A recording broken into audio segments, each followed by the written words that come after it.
Amis smasheuses, amis smashers, bonjour! Dans ce Level Up to Smash, nous allons parler d'une mécanique qui est apparue dans Vous en voulez encore? C'est l'heure du... Les duels.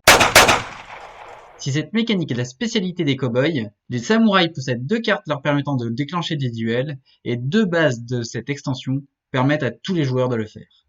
Les règles des duels se trouvent page 11 du livret de leur extension, c'est donc sur cette page que je vais m'appuyer. Un duel est systématiquement déclenché par un effet. Il s'agit d'une confrontation entre deux créatures, celle du challenger, celui qui déclenche l'effet permettant le duel, et la créature d'un autre joueur, qui est défiée.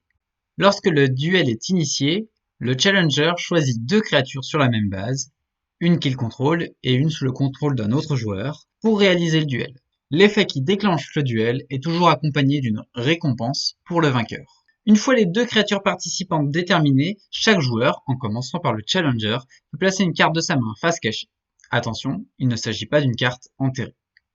Puis celles-ci vont être retournées. Je reviendrai là-dessus un peu plus tard dans la vidéo. Mais gardez bien en tête que celles-ci peuvent avoir un réel impact sur le duel, mais aussi sur le reste du jeu.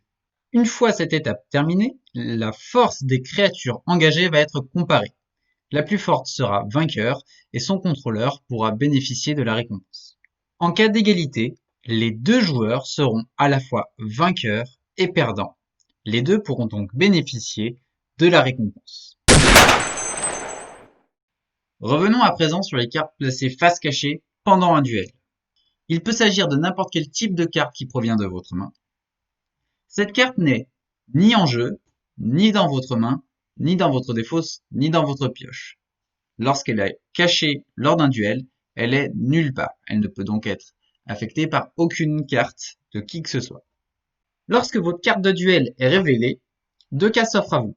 Il s'agit d'une action. Dans ce cas, vous la jouez. Vous remplissez exactement les conditions habituelles, c'est-à-dire que votre action peut très bien être en lien avec le duel, augmenter la force de la créature en jeu, ou alors cibler une autre carte ou un effet quelconque.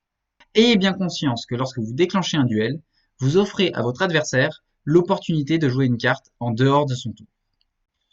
Attention, s'il s'agit d'une carte qui se joue lors d'une phase spécifique et que ce n'est pas le bon moment, celle-ci sera défaussée sans effet.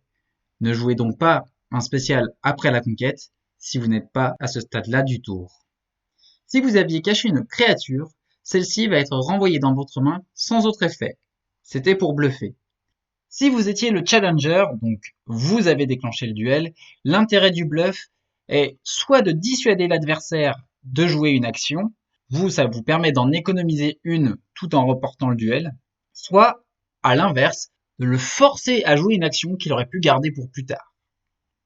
Si par contre vous êtes le joueur défié, bluffer vous sert à plus ou moins inciter le challenger à choisir comme cible de sa carte cachée l'une des créatures engagées plutôt qu'une autre qui aurait pu être plus intéressante.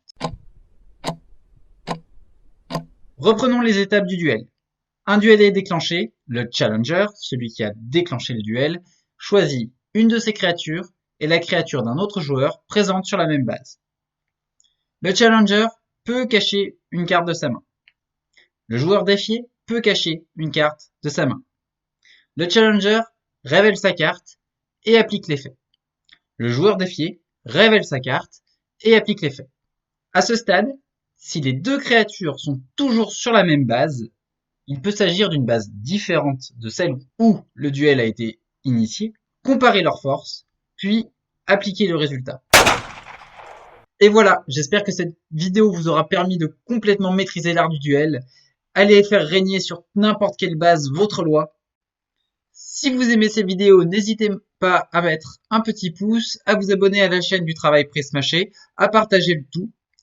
Si vous n'êtes pas encore des nôtres, rejoignez-nous sur Smash Up France, le groupe Facebook. La communauté est agréable, réactive, vous aurez des réponses à vos questions, vous pourrez partager vos parties et vos anecdotes.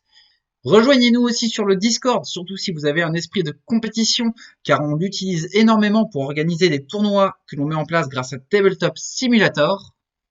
Je vous quitte là-dessus, portez-vous bien et keep smashing!